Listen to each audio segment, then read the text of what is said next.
Hello, my name is Devin McTier, and my case study analysis is on renewal in the inner city, a housing trust fund for the Central Ward. The background of this case is as follows. The police commissioner, Grace Tarn, had an outline of a plan that would focus on inner city neighborhoods of the Central Ward that included the 4th, the 5th, and the 6th police precincts.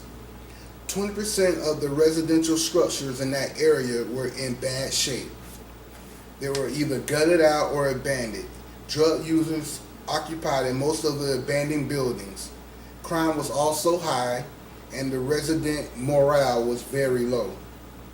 Developers now started asking the city board of zoning commissioners to downgrade, which what they did was whole blocks that were run down in the neighborhoods, they would buy them and sell them for higher prices, which consisted of apartment buildings, 2-3 story buildings. Even though this process is in a sense brought economic growth, on the opposite end, it also reduced the city's stock of affordable housing. Then there was the commercial developers buying the same buildings, refurbishing them, and selling them at a premium price. Once again, affordable residential housing would take a hit.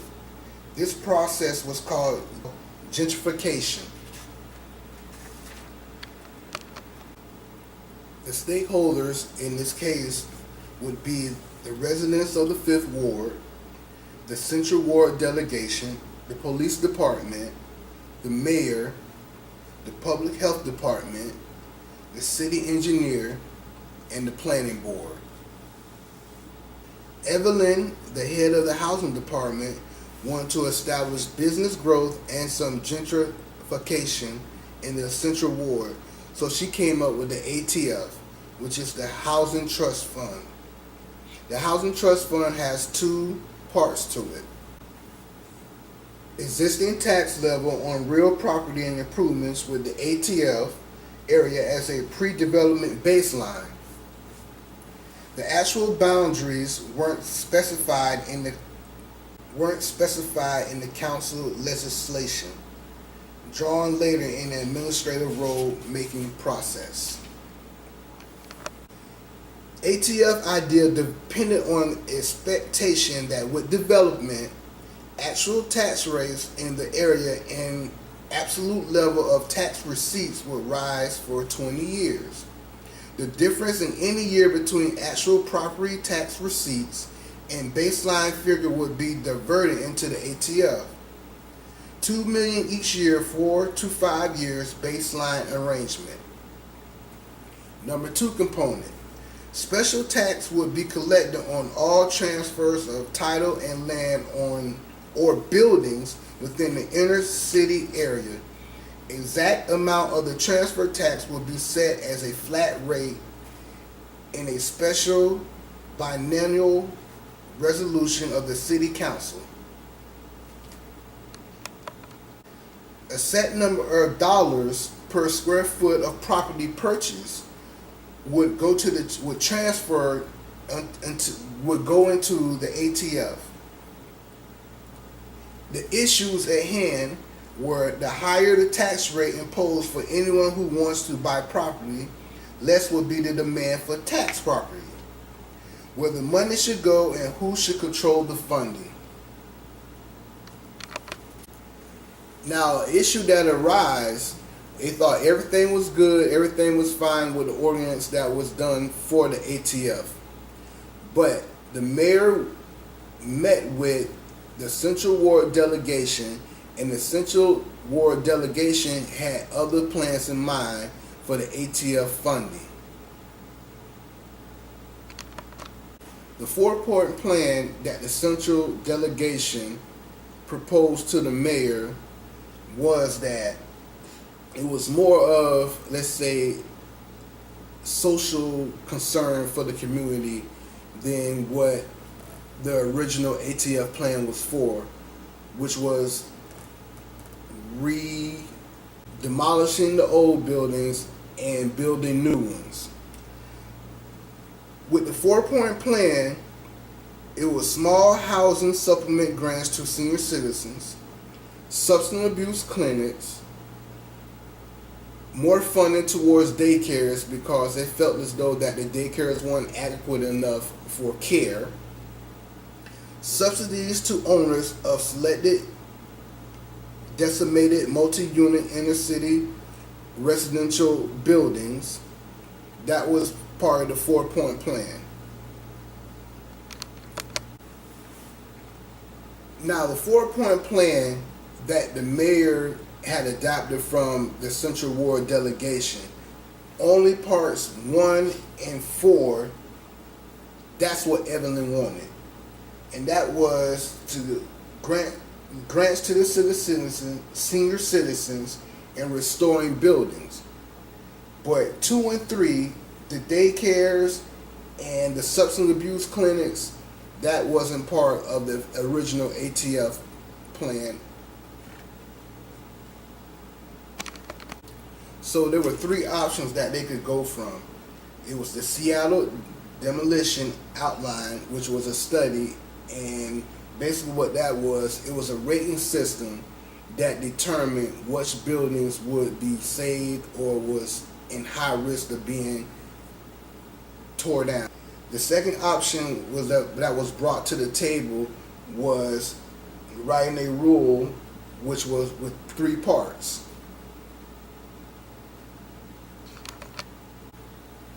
So number 2 with the option would be writing a rule with 3 parts. The first part of that rule would be they would have a zone, basically a map of the buildings inside that zone.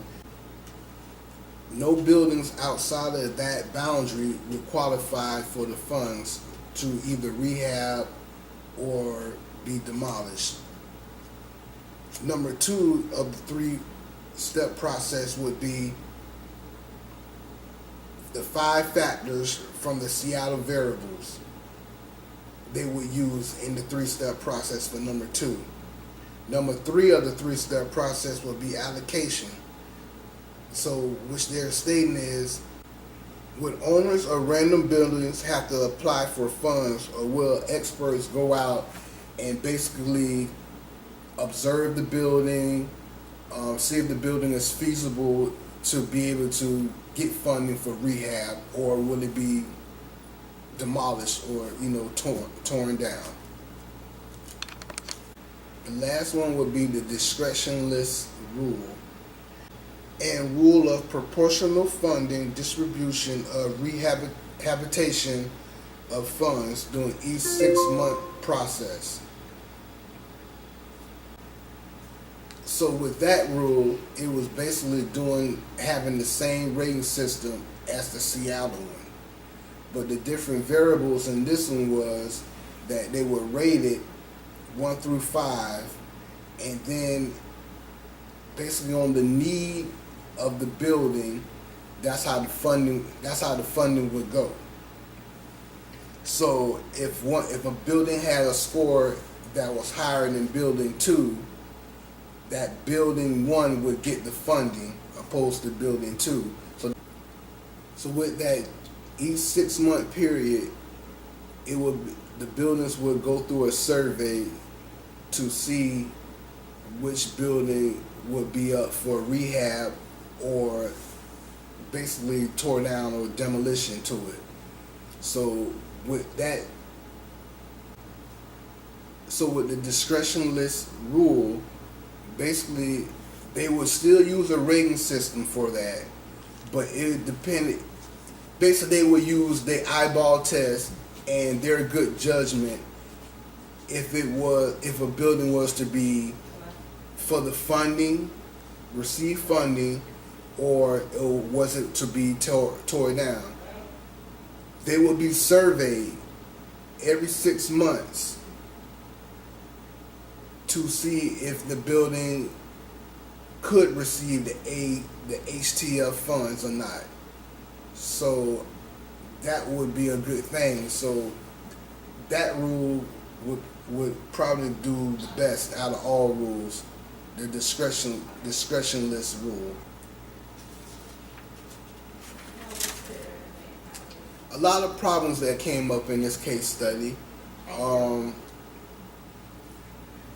the, the the thing that got me was that it was different agencies trying to basically write a rule to cover all 4 points of the HTF.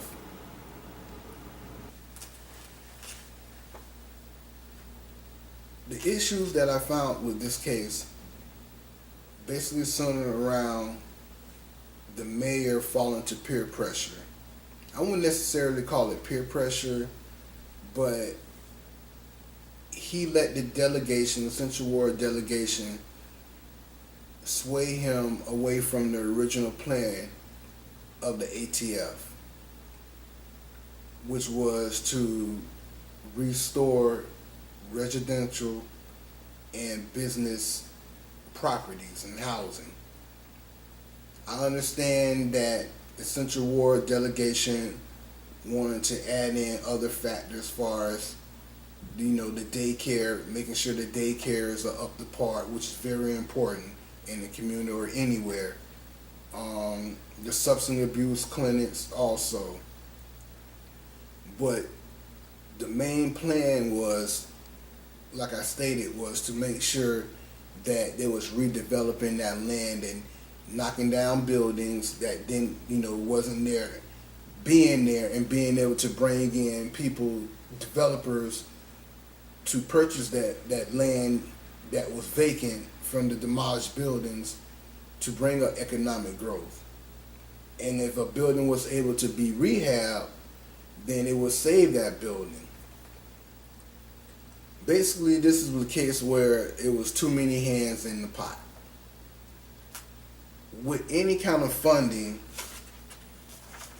especially a trust fund, it's never going to be enough. Speaking with Mr. Joshua Johnson, the Director of Housing and Community Development for the City of St. Petersburg, we both agreed that for the rule writing process, the Seattle studies was the best option.